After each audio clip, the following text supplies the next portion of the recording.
All right, let's talk about something that trips everyone up. You hear people say England, Great Britain, the UK, and they kind of throw them around like they're all the same thing. But are they? It's a real head scratcher, maybe one of the most confusing naming conventions on Earth. But don't worry, we are going to clear this whole thing up, once and for all. By the end of this, you'll be the expert. So what's the deal here? United Kingdom, England, Great Britain, are they the same place? Are they different places? And yeah, do the locals kind of chuckle when we get it all mixed up? Probably. But honestly, the answer is a lot more straightforward than you might think, once you see how all the pieces of the puzzle fit together. Okay, so to get this right, you have to wrap your head around one fundamental idea first. The United Kingdom isn't what you'd call a single country. It's more like a country made up of other countries. Think of it like a team.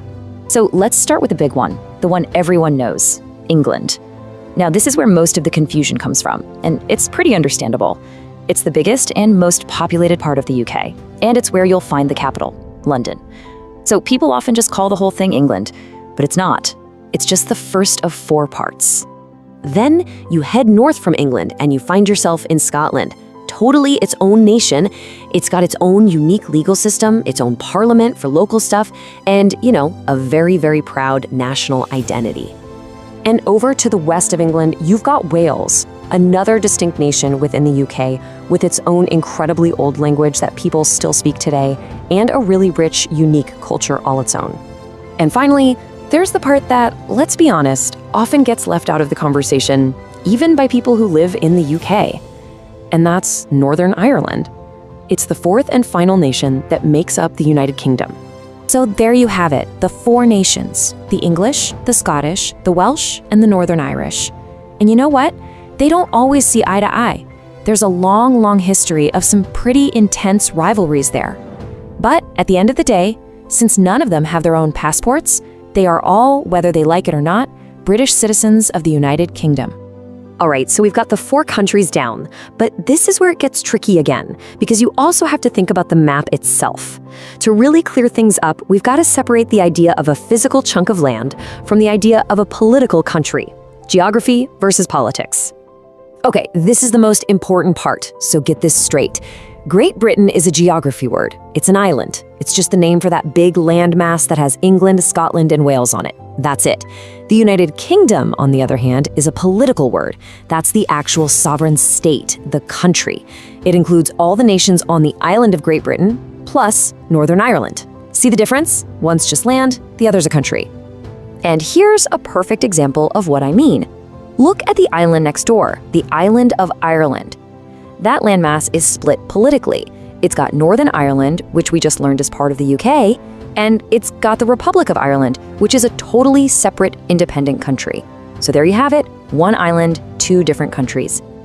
Okay, so we've got the UK sorted, but then you might be thinking, hang on, why do I see the British Queen or King on money in a place like Canada? What's going on there? Well, to figure that out, we have to look way beyond these islands and talk about the old British Empire and this really weird, fascinating concept called the crown. Now, when I say the crown, I'm not talking about the sparkly hat with all the jewels that's locked up in the Tower of London. Nope. You have to think about it in a more abstract way. It's almost like a legal idea, or as someone once put it, a one-man corporation. So here's the official breakdown. The crown is basically a unique legal entity, and the only person in charge of it is the reigning monarch, the king or queen. It's the body that technically holds all the power of the state. So when governments and parliaments make laws, they're really exercising power on behalf of the crown. So where does all this authority come from? Well, you have to go back like 1,000 years. The tradition is that all power on earth ultimately comes from God, and God delegates that power down to this legal entity, the crown. The monarch, then, is simply the person who's currently in charge of that corporation. It's a pretty wild holdover from history, right? A direct link between the monarchy, the state, and the church. Now, this idea of the crown, that's what finally answers our Canada question. Canada and other countries like Australia, New Zealand, and Jamaica, they're called Commonwealth realms. What that means is they are totally independent countries, but they choose to keep the British monarch as their official head of state. It's a direct link back to the days of the empire.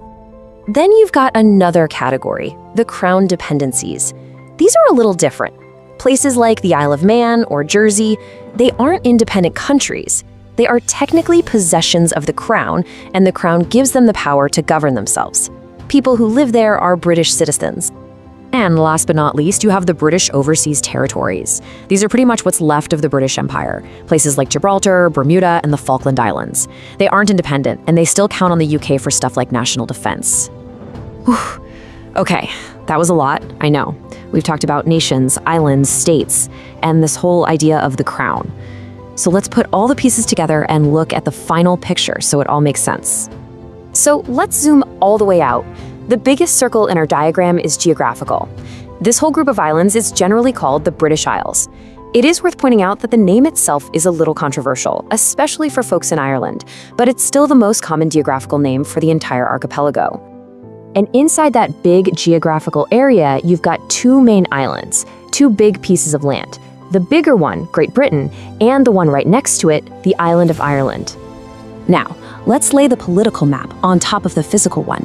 Spread across those two islands are two separate sovereign countries, the United Kingdom and the Republic of Ireland. And at the very heart of this whole complicated system is the crown. As we've seen, that's the legal glue that not only holds the United Kingdom together, but also keeps those formal ties to the independent Commonwealth realms, while also having direct control over its dependencies and overseas territories scattered all over the world. So there you go. A country made of other countries, sitting mostly on one island, which is next to another island that has a completely separate country on it, and this whole network is connected by a bizarre, ancient, one-person corporation called the Crown. Kind of makes you realize that national identity and the lines on a map are never quite as simple as they look, huh?